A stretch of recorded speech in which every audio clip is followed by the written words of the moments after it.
सोच कि संसार में ऐसे भी पिता है जो अपने बालकों की सहायता के लिए कभी नहीं आए। अब मेरे प्रकोप से वो दोनों अपनी पराजय का दोष अपने पिता को देंगे। और यदि विजय हुए तो उनके मन में अहंकार को स्थान दूंगा।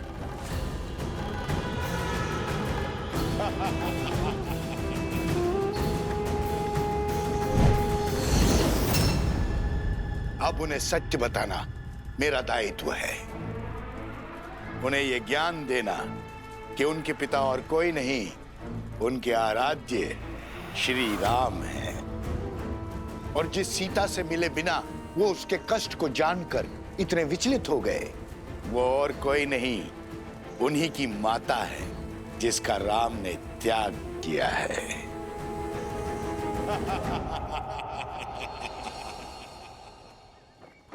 गऊ का रुदान भले ही अशुभ संकेत हो, किंतु ये बात स्मरण रहे कि हर संकट हमें सीखने का और कर्मों में सुधार लाने का अवसर देता है।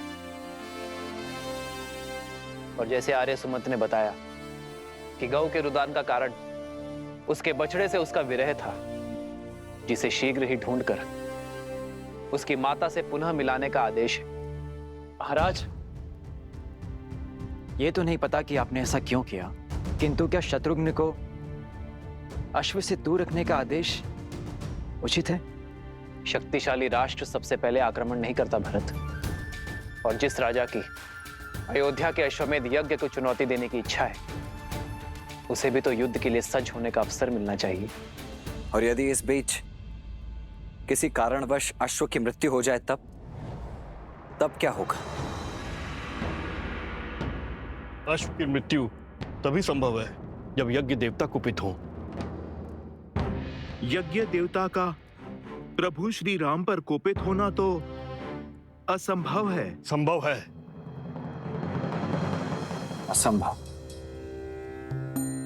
जितनी पवित्रता से भैया ने ये यज्ञ करवाया है, यज्ञ देवता का कुपित होना असंभव है गुरुदेव। यज्ञ में दी आहुति यदि यज्ञ देवता ने ना स्वीकारी तो वो कुपित होंगे। परंतु यज्ञ देवता आहुति स्वीकार करेंगे क्यों नहीं? क्योंकि यज्ञ में मंत्रोच्चार केवल महाराज राम ने किया है, उनकी पत्नी ने नहीं। परंतु महारानी की मूर्ति मंत्रोच्चार कैसे कर सकती है?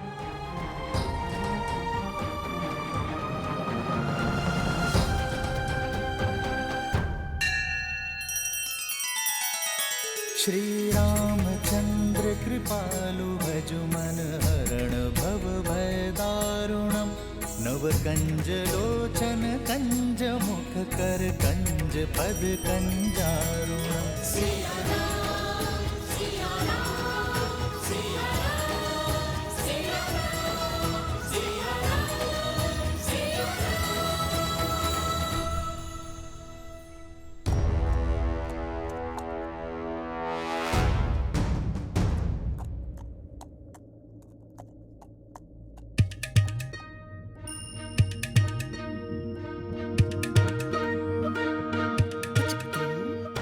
क्या लाए हो तुम?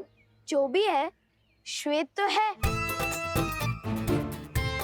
गांव में केवल यही एक 4 पैरों वाला प्राणी है जिसका रंग श्वेत जैसा है, और ऊपर से वस्त्र और छात्र भी ला दिया मैंने इसके लिए। अब चलो अश्व बदल देते हैं। सैनिक थके हुए हैं, हमारा भेद जाने में उन्हें समय लगेगा, जब तक हम निकल जाएंगे।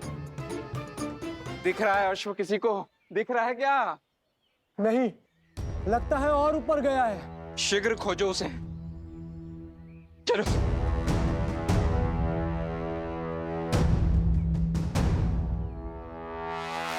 हमें सैनिकों का ध्यान भटकाना होगा।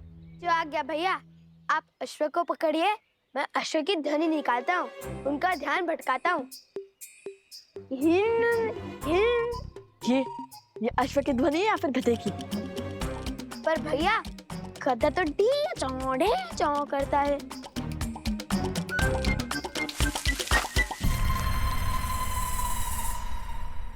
कदाचित ये सोर गया होगा।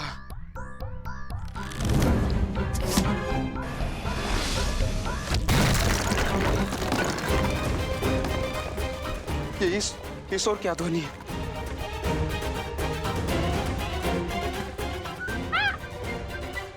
शांत शांत, डरो मत। तुम इसे उस ओर ले जाओ जहां मैंने बाण चलाया था। तुम मेरे साथ आओ।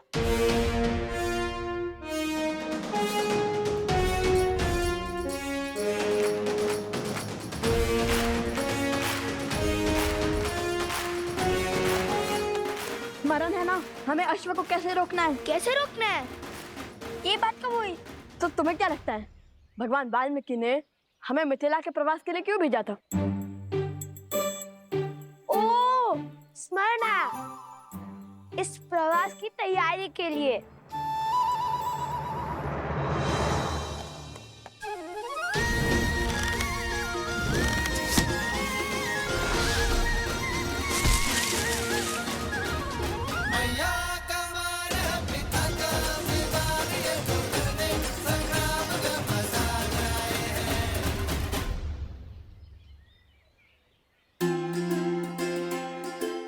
सीताराम भैया, ये तो वही अश्व है।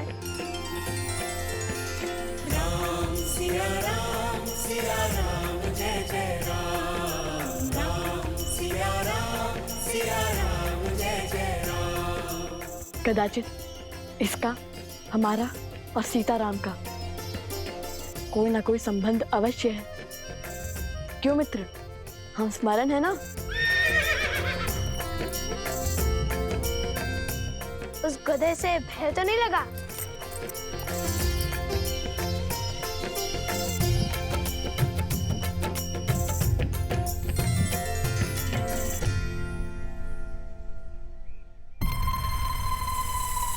अरे ये अश्व का कद कैसे घट गया? मिला, अश्व मिला।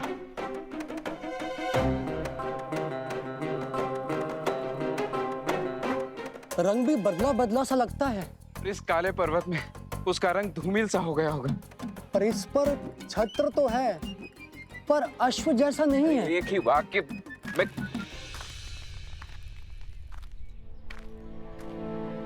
प्रणाम राजकुमार। सेना भी पहुंच रही है। अश्व मिला क्या आप सबको? उस ओर देखिए राजकुमार, हमने एक क्षण भी अश्व से अपनी दृष्टि ओझल नहीं की। आदेश यज्ञ के अश्व पर दृष्टि रखना था सेनापति। आप लोग यहाँ क्या वनगमन कर रहे हैं? अश्व के पीछे ही गमन कर रहे हैं राजकुमार। ये क्या आपको अश्व दिखाई दे रहा है?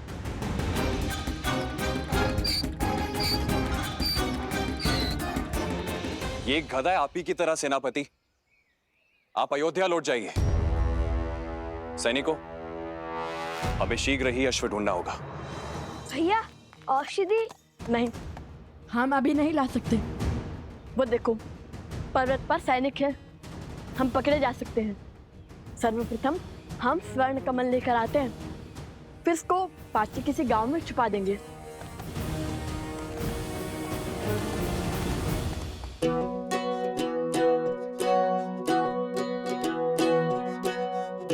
सुनो, यह स्थान उचित है। यहाँ पर कोई भी अश्व को नहीं ढूंढ पाएगा।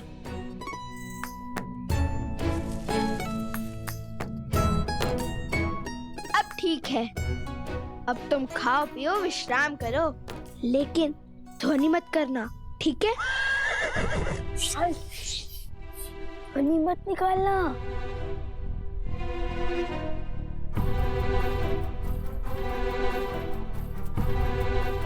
चलो।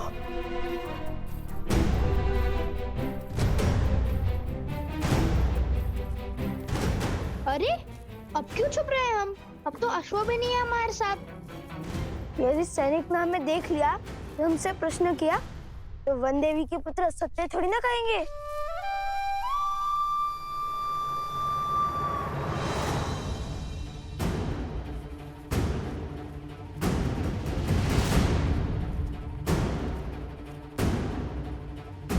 त्रिवेणी धाम निकट ही है, शीघ्र चलो।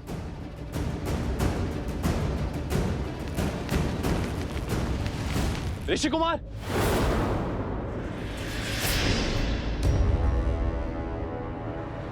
भागो!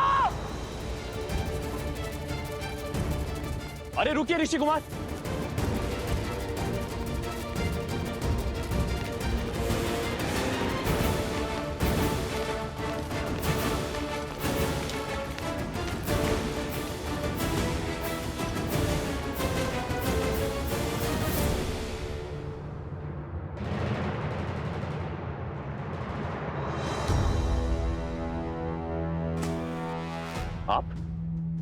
आपको तो मैंने अयोध्या में देखा था। और क्या वो ऋषि कुमार वही हैं जिन्होंने अयोध्या में गान किया था? क्या आप क्या कहना चाहते हैं? नहीं, वो नहीं है। तो फिर वो दोनों भागे क्यों? क्योंकि वो असत्य नहीं बोल सकते, किंतु मैं बोल सकता हूँ ना। आपने क्या हमारे अश्वमेध के अश्व को कहीं देखा है? सत्य कही, अन्यथा आपके प्राण संकट में पड़ सकते हैं। सत्य तो ये है, आप और आपके सैनिक कभी एक बाल ऋषि कुमार के प्राण नहीं हारेंगे। और दूसरा सत्य ये है, आप और आपके सैनिक लव कुश से कभी जीत नहीं पाएंगे। राजरुज, वो दिख गए, वो ऋषि कुमार। ऋषि कुमार रुको।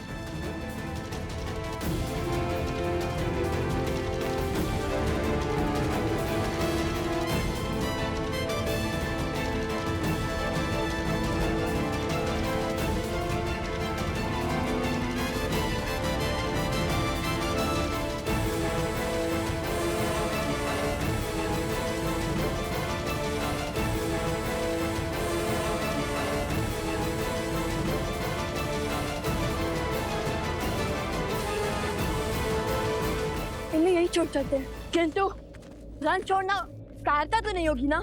कभी कभी रन छोड़ देना ये सबसे बड़ी रणनीति है।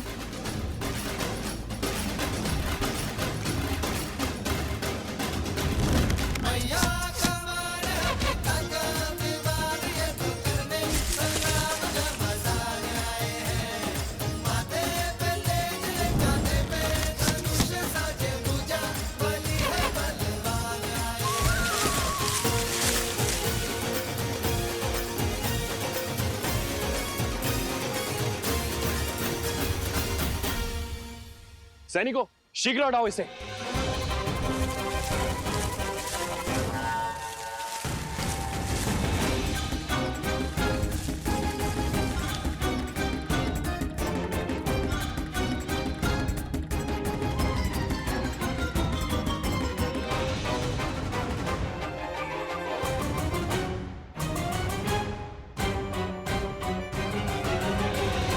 आज तक तो केवल रुके थे, अब फंसेंगे।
बस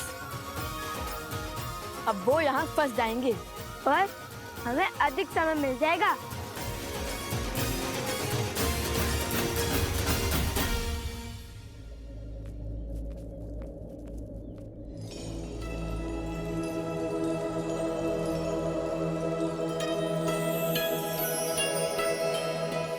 अंततः हम त्रिवेणी धाम पहुंच गए।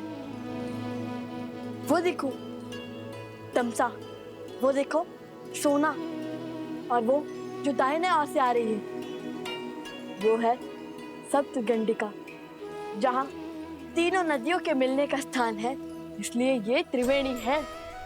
सुंदर भैया, क्या रूप है इस त्रिवेणी धाम का।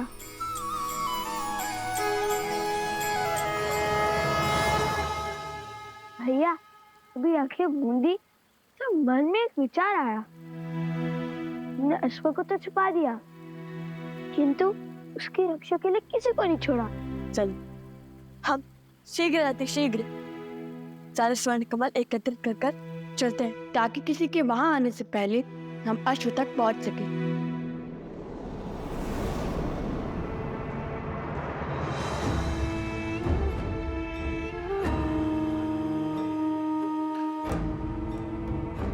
आओ प्रबंधासुर, देखो तुम्हारे परम मित्र और मेरे प्रिय पुत्र चंद्रबाहु की मृत्यु का प्रतिशोध लेने की घड़ी आ गई है।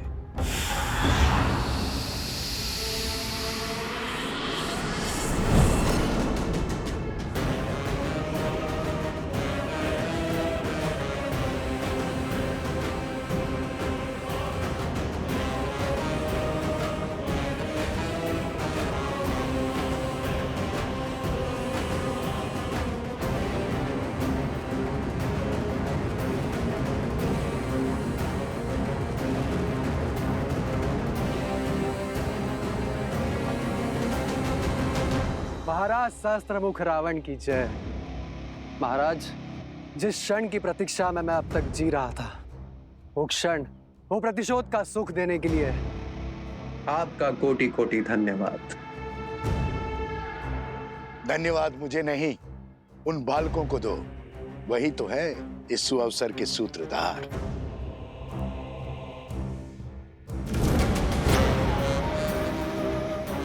मैं उस अश्व को मारकर उस राम के अश्वमेध यज्ञ को असफल कर दूंगा। वो जिस मर्यादा धर्म की ध्वजा लहराना चाहता है, उसे मैं तार तार कर दूंगा। कदापि नहीं। हमारे प्रतिशोध की पूर्ति इस अश्व की मृत्यु से नहीं होगी। जैसा मैं कहता हूं वैसा करो। किंतु महाराज, सामने खड़े सुअवसर को केवल मूर्ख ही गवाते हैं। मैं इस अश्व को मारकर सीधा राम को युद्ध के लिए ललकारूंगा। फिर वो तो क्या, उसके समस्त परिवार को समाप्त कर दूंगा मैं। अपनी क्रोधाग्नि को शांत करो, बल से नहीं बुद्धि से काम लो। वचन देता हूं, प्रतिशोध का ऐसा भव्य सुख दूंगा तुम्हें, जिसमें राम और उसका परिवार स्वयं ही एक दूसरे की मृत्यु का कारण बनेंगे। सोचो, एक बार में सबको मारने में आनंद आएगा या उन्हें स्वयं ही एक एक करके एक दूसरे को मारते हुए देखने में आनंद आएगा। और अपनी योजना के लिए मैंने तुम्हें चुना है, क्योंकि छल में तुम्हें मात देना असंभव है। तुम कभी भी कोई भी रूप धरकर किसी भी वस्तु में प्रकट हो सकते हो। मैं चाहता हूं कि तुम यज्ञ के अंत तक इस अश्व के साथ रहो। वो लवकुश बहुत संस्कारी और साहसी है। तुम मेरे साथ मिलकर इस अश्व को इक्ष्वाकु वंश के अंत का साधन बनाओगे। परंतु महाराज, किंतु परंतु यद्यपि कुछ नहीं सुनना है मुझे। जैसा कहता हूं वैसा करते जाओ।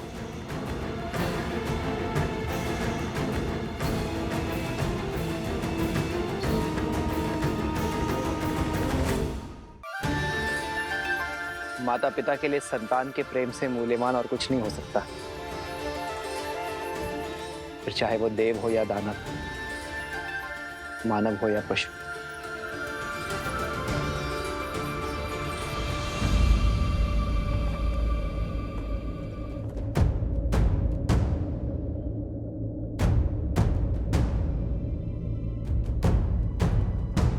क्या हुआ सेनापति? शत्रुघ्न ने तुम्हें यहाँ क्यों भेजा? मुझे क्षमा करें महाराज, उन्होंने मुझे अति शीघ्र अयोध्या लौटने का आदेश दिया है, क्योंकि मेरी चौकसी में यज्ञ का अश्वक हो गया। अश्वक हो गया?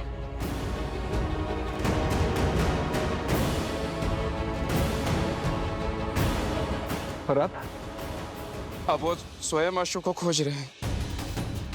यज्ञ का अभिमंत्रण आसुरी शक्तियों और दुर्घटनाओं से बचाता है। किंतु केवल तब जब देवताओं का आशीर्वाद हमारे साथ हो।